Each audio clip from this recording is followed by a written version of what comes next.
মালদাতে ভয়াবহ অগ্নিকাণ্ড, গুরুতর আহত হলেন একই পরিবারের 3 জন।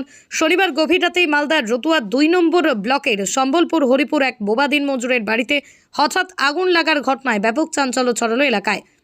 পরিবারের লোকজন চিৎকার শুনে ছুটে আসে পাড়া প্রতিবেশীরা। এলাকাবাসী এবং দমকলের একটি ইঞ্জিনের সহায়তায় আগুন নিয়ন্ত্রণে আসে, কিন্তু ততক্ষণে পুরো বাড়ি পুড়ে ছাই হয়ে যায়। বাড়ির কর্তা নাসির উদ্দিন, তার স্ত্রী রজিনা বিবি এবং 2.5 বছরের মেয়ে জামিলা খাতুন গুরুতর আহত হন। 3 জনকেই রাতের বেলায় মালদা মেডিকেল কলেজ হাসপাতালে পাঠানো হয়। সন্তান সম্ভব স্ত্রী রজিনা খাতুনের অবস্থা খুবই আশঙ্কাজনক। অসহায় পরিবারের পাশে দাঁড়ান স্থানীয় জেলা পরিষদ মেম্বার মাসিদুর রহমান, রতুয়া 2 নম্বর ব্লক তৃণমূল কংগ্রেসের সভাপতি রফিকুল হক। তারা পরিবারকে সব রকম সাহায্যের আশ্বাস দেন, তবে ঠিক কী কারণে আগুন লাগলো তা এখনো স্পষ্ট নয়। এ ব্যাপারে স্থানীয় এক প্রতিবেশী জানান, দাদা এখানে কি হয়েছে, আপনার ঘটনাটা কি? এখানে আমরা জানতে পারলাম যে হরিপুর গোষ্ঠীপাড়ায়, মানে পশ্চিম পাড়ার গোষ্ঠীপাড়ায় আমার জেপি জুডিকশন এরিয়াতে বোবা মোহাম্মদ নাসির উদ্দিনের বাড়িটা পুড়ে গেছে এবং তারা পরিবারের 3 জন সদস্য, তার মিসেস প্রেগনেন্ট আছে, প্রেগনেন্ট অবস্থায় তার মিসেসও পুড়েছে। তারা এখন অলরেডি মালদা মেডিকেল কলেজ হাসপাতালে চিকিৎসাধীন আছে। আমাদের এখানকার টোটাল মানে সমাজের মানুষেরা তাদেরকে উদ্ধার করে হাসপাতালে পাঠিয়েছে। আর একটাই কথা আমি বারবার বলবো যে বাংলার নেত্রী মমতা বন্দ্যোপাধ্যায় উনি অনেক উন্নয়ন করেছেন, কিন্তু রতুয়া বিশেষ করে পুকুরিয়া থানার আন্ডারে আমি ওনাকে অনুরোধ করবো এই মিডিয়ার মাধ্যমে, আপনাদের মাধ্যমে, যে একটা দমকল তথা ফায়ার ব্রিগেড যদি রতুয়াটির মাটিতে হয়, আমরা এলাকার মানুষ খুব উপকৃত হব। এবং আমি যা দেখেছি বা যতটুকু জানতে পারলাম এলাকায় এসে, যে না এখানে অনেক ইনার কিছু নেই, ইনি খুব গরিব মানুষ এবং এলাকায় দিনমজুর হিসাবে কাজ করতো, জমি জায়গা কিছু নেই, বাড়ি ঘর কিছুই নেই, 2টো রুম টোটাল পুড়ে ছাই হয়ে গেছে এবং মানে পশু এবং খাবারের জিনিস এবং মানে পড়ার জিনিস কিছুই নেই, আসবাবপত্র কিছুই নেই। প্রশাসনের তরফ থেকে কীরকম সাহায্য? প্রশাসনের তরফ থেকে আমরা এখন পর্যন্ত বিডিও সাহেব আমাদের সাথে যোগাযোগ করেছেন। বিডিও সাহেব উনি বলেছেন যে আমরা কিছুক্ষণের মধ্যে ঢুকবো এবং আমাদের যিনি পুলিশ প্রশাসনের দিকটা আছে তিনারা রাত্রে থেকেই ভালোভাবে সাহায্য করে যাচ্ছেন একের পর এক। এবং আমরাও যতটুকু পারি, আমি এইটুকু বলবো যে আমার জেপি জুডিকশন এরিয়াতে আমি আমার সাধ্যমতো চেষ্টা করব সহযোগিতা করার এবং একদম আপ টু ডেট আজকে থেকে নিয়ে আমি চেষ্টা করবো এই পরিবারটার প্রতি নজর রাখার। আপনার নাম? মোহাম্মদ মাসুদুর রহমান, সদস্য মালদা জেলা পরিষদ। আমরা প্রায় 10:30 থেকে 11টার মধ্যে মানে হঠাৎ একটা আওয়াজ যে আগুন লেগেছে। আমরা যদি এখানে আসছি তো সেই একদম বিশাল আকারে দাও দাও করে আগুন জ্বলছে। আমরা এসে মানে দেখছি তো মেয়েটা একদম মানে জখম বা মরণাপন্ন অবস্থায় পড়ে আছে। ওকে আমরা জিজ্ঞেস করলাম যে কি হলো, কেন হলো, কিসের জন্য হলো। সে বলছে যে এটা আমার ওই যে বাচ্চাটা আছে 2-2.5 বছরের বাচ্চা, তাকে দুধ খাওয়ানোর জন্য আমি গ্যাসটা ধরাতে গিয়ে মানে দুধ গরম করছিলাম খাওয়াবো বলে, ওইখানে গ্যাসে আগুনটা ফায়ারিং হয়ে কিন্তু আগুন লেগে যায় বা ওই গ্যাস সিলিন্ডারটা বাস্ট হওয়ার কারণে আমরা ওখান থেকে বেরো হতে পারিনি। এই কথাটা বললো মেয়েটা। ও তার যে বোবা, যার বাড়ি মোহাম্মদ নাসির উদ্দিন হক বা তার স্ত্রী বা তার বাচ্চাটা ওই ঘরেই তখন কিন্তু মানে কপাট লাগিয়ে সেই কাজগুলো কিন্তু করছিল গ্যাস দিয়ে।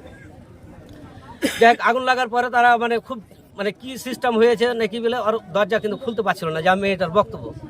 কোনো রকমে মানে পুড়ে টুড়ে গেছে তার অবস্থা, তো সে কিন্তু ছিনমিন করে দরজা খুলে কিন্তু কোনো রকম বেরিয়ে এসছে। এবার আসার পরে আমরা যখন জানতে পারলাম যে কন্ডিশন, ওকে তো এইভাবে জিজ্ঞেস করলাম, সে বলল।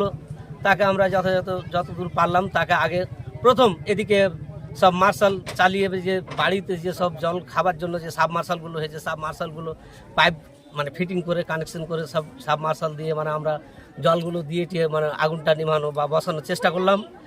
আর তারপরে মানে ওই বোবা যে নাসির উদ্দিন, সে নাসির উদ্দিনকে ও তার স্ত্রীকে ও তার বাচ্চাকে 3টা অ্যাম্বুলেন্স ডেকে অতি তাড়াতাড়ি পাঠালাম যে এর আগে ইমার্জেন্সি মানে চিকিৎসাটা হোক। তারা মালদা মেডিকেল কলেজে তারা ভর্তি আছে রাত থেকে, এখনও তারা সে মরণাপন্ন অবস্থাতে পড়েই আছে। এখনও কি হয় না হয় সে আল্লাহ ভালো জানে, আল্লাহ তারাকে ভালো রাখুক। তাদের যা অবস্থা অর্থহাল। আগুন কিভাবে নিয়ন্ত্রণ হলো? আগুনটা নিয়ন্ত্রণ হলো সাবমার্শাল দিয়ে হলো। তারপরে প্রায় 30 মিনিটের ভিতরে কিন্তু চাঁচল থেকে আসলো আগুন থামানো যে গাড়িটা মানে ফায়ারিং গাড়ি, সেই গাড়িটা আসলো, সেই গাড়ি দিয়ে কিন্তু আগুনটা মানে নিয়ন্ত্রণ হলো। ক্ষয়ক্ষতি কিরকম আছে? ক্ষয়ক্ষতি সে তো একটা মরণাপন্ন অবস্থাতে পড়েই আছে। কি আর বলবো যে ইয়েগুলো গরুগুলো পুষছিল বা ছাগল পুষছিল, গরুগুলো পুড়ে গেছে, তারপরে ওই ছাগলগুলো পুড়ে গেছে, আর দুটো খাসি সেই এরকম উঁচু উঁচু খাসি প্রায় 15 থেকে 20 হাজার টাকা করে দাম লাগতো, সেই খাসিগুলো মরে পুড়ে পড়ে আছে এখন বর্তমানে এরকম অবস্থায় পড়ে আছে। যেমন অর্থের ব্যাপারটা, গত শুক্রবার মানে ওই বোবা নাসিরউদ্দিন তার স্ত্রীর মানে যে জমি ওয়ারিশ সূত্রে পেয়েছিল সেই জমি বেচানোর টাকা প্রায় লাখ 3 টাকা বাড়িতে রেখেছিল সেই বাক্সের ভিতরে। আমাদের প্রায় পাবলিকগুলো জানে, মানে এখানকার সে টাকা সেই বাক্সেই ছিল। সে কিন্তু সেই কিছু মানে টাকা থেকে নিয়ে খাটলা কাপড় ধরি যত ছিল, এমনকি গোসল করার যে একটা লোটা ছিল সেই লোটা পর্যন্ত কিছু বের করতে পারেনি। সাইকেলগুলো পুড়ে সেই ঋণগুলো লাল অবস্থায় মোর্চা পড়ে আছে।